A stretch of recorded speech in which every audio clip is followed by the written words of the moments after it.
الحمدللہ وقفا والصلاة والسلام علی عبادہ الذین اصطفیٰ اما بعد فاعوذ باللہ من الشیطان الرجیم بسم اللہ الرحمن الرحیم۔ سامعین محترم، محرم الحرام کا مہینہ شروع ہو چکا ہے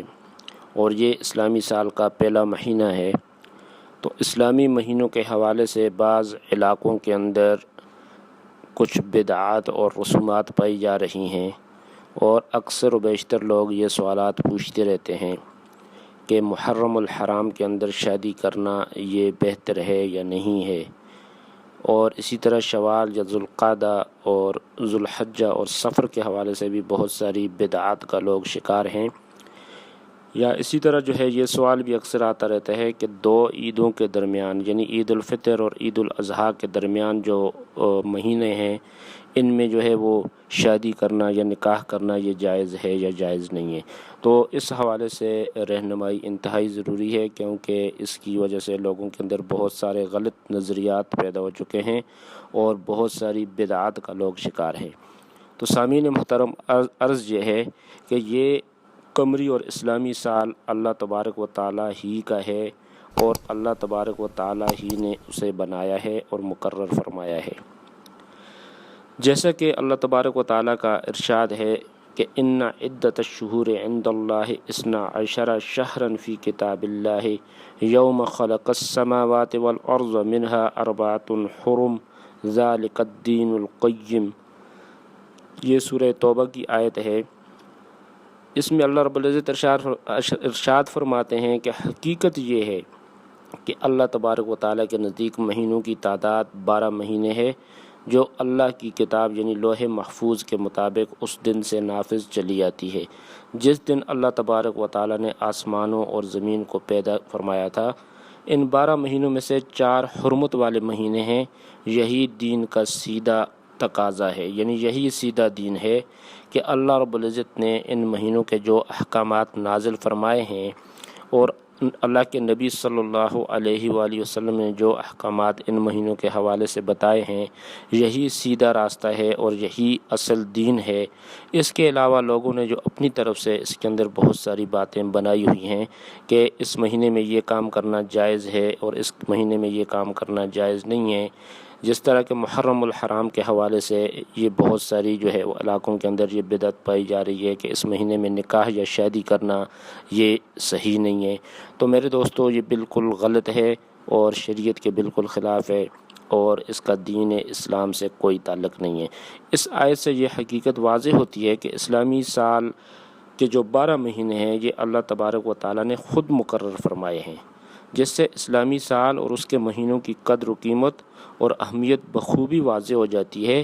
اسی طرح اس سے یہ بھی معلوم ہو جاتا ہے کہ ان 12 مہینوں میں سے 4 مہینے حرمت والے اور عظمت اور احترام والے ہیں،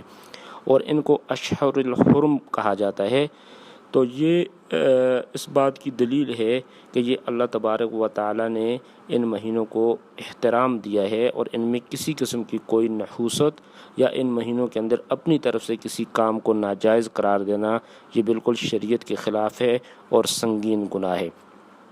جہاں تک اس بات کا تعلق ہے کہ جو لوگوں کے اندر یہ غلط قسم کے نظریات پھیل چکے ہیں، بالخصوص عورتوں میں یہ نظریہ بہت پختہ ہے کہ محرم الحرام کے مہینے میں نکاح کرنا یہ صحیح نہیں ہے۔ اسی طرح عید الفطر اور عید الاضحیٰ کے درمیان دن ہیں، ان میں نکاح کرنا یا شادی کرنا یہ صحیح نہیں ہے۔ تو اس حوالے سے عرض یہ ہے کہ محرم الحرام کے مہینے میں نکاح کرنے میں کوئی قباحت نہیں، بلکہ اسلامی سال کے کسی بھی مہینے میں نکاح کرنے میں کوئی قباحت نہیں ہے، چاہے وہ شوال کا مہینہ ہو، ذوالقعدہ کا ہو، ذوالحجہ کا ہو یا سفر کا ہو۔ دیگر مہینوں کی طرح اس ماہ مبارک میں بھی نکاح کرنا درست ہے اور جائز ہے، یعنی محرم الحرام کے اندر کسی قسم کی بھی نکاح کرنے میں کوئی قباحت یا کسی قسم کی بھی کوئی ممانعت شریعت اسلام سے وہ ثابت نہیں ہے، بلکہ اس ماہ میں نکاح نہ کرنے کی رسم کو ختم کرنے کے لیے نکاح کرنا موجب اجر ہوگا اور باعث ثواب ہوگا، کیونکہ آپ ایک باطل نظریے کو توڑ رہے ہیں اور ایک باطل رسم کو ختم کر رہے ہیں۔ اگر اس ماہ مبارک میں شہادتوں کی وجہ سے اس کو غم اور سوگ کا مہینہ قرار دے کر نکاح سے احتراز کیا جائے تو اس سلسلے میں عرض یہ ہے کہ پھر تو سال بھر میں کوئی بھی مہینہ ایسا نہیں جس میں کسی عظیم شخصیت کی شہادت کا واقعہ پیش نہ آیا ہو، اور اس بنا پر تمام مہینوں میں نکاح سے احتراز کرنا جو ہے وہ لازم آئے گا اور یہ ناممکن ہے۔ اس لیے کہ محرم الحرام میں بھی نکاح کرنا عام مہینوں کی طرح جائز ہے اور اس میں کوئی قباحت نہیں ہے۔ اس سلسلے میں عرض یہ ہے کہ ایک روایت میں آتا ہے کہ حضرت علی رضی اللہ تعالی عنہ اور حضرت فاطمہ رضی اللہ تعالی عنہ کا نکاح سن 2 ہجری ماہ محرم الحرام میں ہوا تھا۔ سیرت المصطفیٰ میں حضرت علامہ مولانا محمد ادریس کاندہلوی رحمۃ اللہ علیہ فرماتے ہیں کہ اسی سال یعنی سن 2 ہجری میں آپ رضی اللہ تعالی عنہما کا نکاح ہوا، اور اس میں یہ اختلاف ہے کہ یہ کون سا مہینہ تھا، یعنی یہ ذوالحجہ کا مہینہ تھا یا محرم کا تھا یا صفر کا تھا۔ تو اس میں اس بات کا تو اختلاف ہے کہ مہینہ کون سا تھا، کہ محرم تھا یا صفر تھا، لیکن یہ بات یقینی ہے کہ آپ علیہ الصلوۃ والسلام نے اپنی سب سے چھوٹی صاحبزادی حضرت فاطمہ الزہرا رضی اللہ تعالی عنہ کی شادی حضرت علی کرم اللہ وجہہ سے فرمائی۔ اس کی تفصیل کے لیے آپ سیرت مصطفیٰ دیکھ سکتے ہیں، جلد نمبر 2 صفحہ نمبر 171۔ لیکن بعض مورخین نے ان تمام اقوال میں سے ماہ محرم میں ہی نکاح کے قول کو راجح قرار دیا کہ حضرت علی رضی اللہ تعالی عنہ کا نکاح حضرت فاطمہ رضی اللہ تعالی عنہ سے 2 ہجری میں ماہ محرم الحرام میں ہوا ہے۔ تو اس سے یہ بات واضح ہو جاتی ہے کہ ماہ محرم الحرام میں نکاح کرنا باعث برکت ہے اور اس کے اندر کسی قسم کی کوئی قباحت نہیں ہے۔ ہمیں صحیح معنوں میں دین کو سمجھنا چاہیے اور دین کی تعلیمات پر عمل کرنا چاہیے، اور اپنی طرف سے اس طرح کی بدعات جو ہے وہ ایجاد نہیں کرنی چاہیے، اور اس طرح کی رسومات کے اوپر جو ہے وہ عمل نہیں کرنا چاہیے، کیونکہ جس چیز کا ثبوت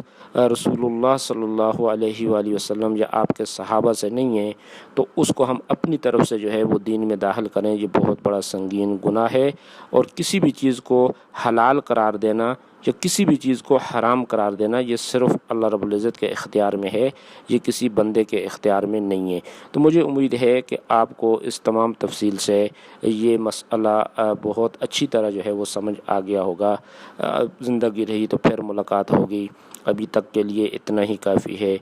اللہ حافظ والسلام۔